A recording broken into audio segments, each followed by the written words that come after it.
Morning. আজ 4ঠা December 2025। আমরা গৃহপ্রবেশের উদ্দেশ্যে শান্তিনিকেতন যাচ্ছি।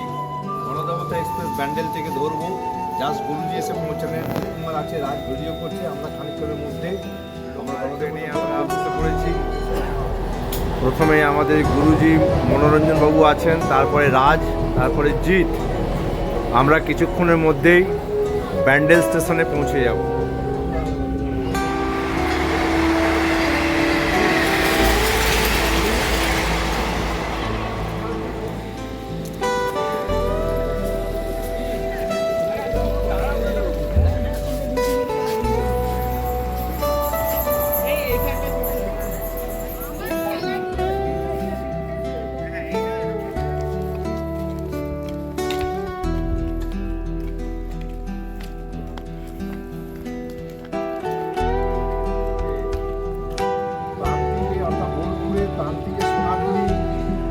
এসে পৌঁছালাম।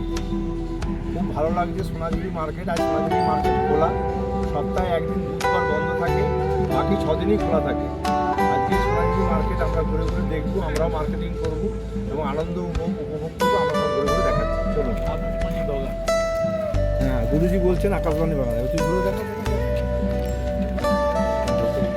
হ্যাঁ, এই হচ্ছে সোনাঝুরি মার্কেট। সোনাঝুরি মার্কেট সপ্তাহে 6 দিন বসে, বুধবার বন্ধ থাকে। খুব সুন্দর একটি বোলপুর অঞ্চলে প্রান্তিকের কাছে সোনাঝুরি মার্কেট। খুব ভালো একটি জায়গা, খুব ভালো লাগলো। আমাদের ম্যানেজার এই যে ঘুরছে, এই যে সোনাঝুরি মার্কেটে। সাথে আমাদের গুরুজি আছেন, আমিও আছি, সাথে আমাদের রাজ আছে। এই যে আমাদের রাজ আছে, এই যে রাজও আছে সোনাঝুরি মার্কেটে। রাজ ঘুরছে, রাজ, জিৎ, রাজ আছে।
আমরা চন্দননগরের উদ্দেশ্যে রওনা হব।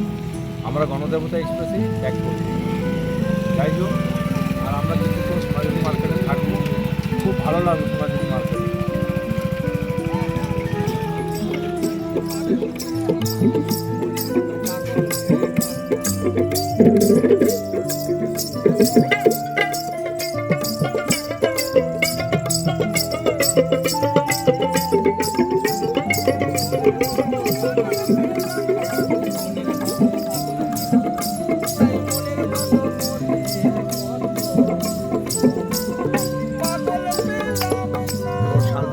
আমরা বিশ্বভারতীর দিকে যাচ্ছি। খুব ভালো লাগছে, খুব সুন্দর জায়গা। কবি রবীন্দ্রনাথ ঠাকুর এই বিল্ডিংয়ে থাকতেন, সেটা দেখাচ্ছি।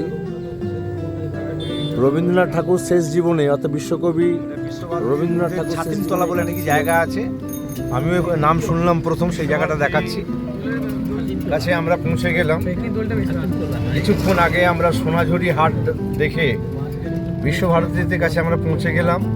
বিশ্বকবি রবীন্দ্রনাথ ঠাকুরের উনি শেষ জীবনে যেখানে যে বাড়িতে উনি ছিলেন, সেই বাড়িটি আমি দেখালাম। প্রাচীন গাছ, এবং সেই বাড়িটি পেরিয়ে আমরা এই গাছের গোড়াতে বসে রবীন্দ্রনাথ ঠাকুর কুমোরপাড়া গরুর গাড়ি বোঝাই করা কলসিহারি কবিতাটি লিখেছিলেন। এখানকার স্থানীয় মানুষরা সেটাই বলছেন, সেটাই আমি তুলে ধরলাম। বিশ্বভারতী চত্বর খুব সুন্দর।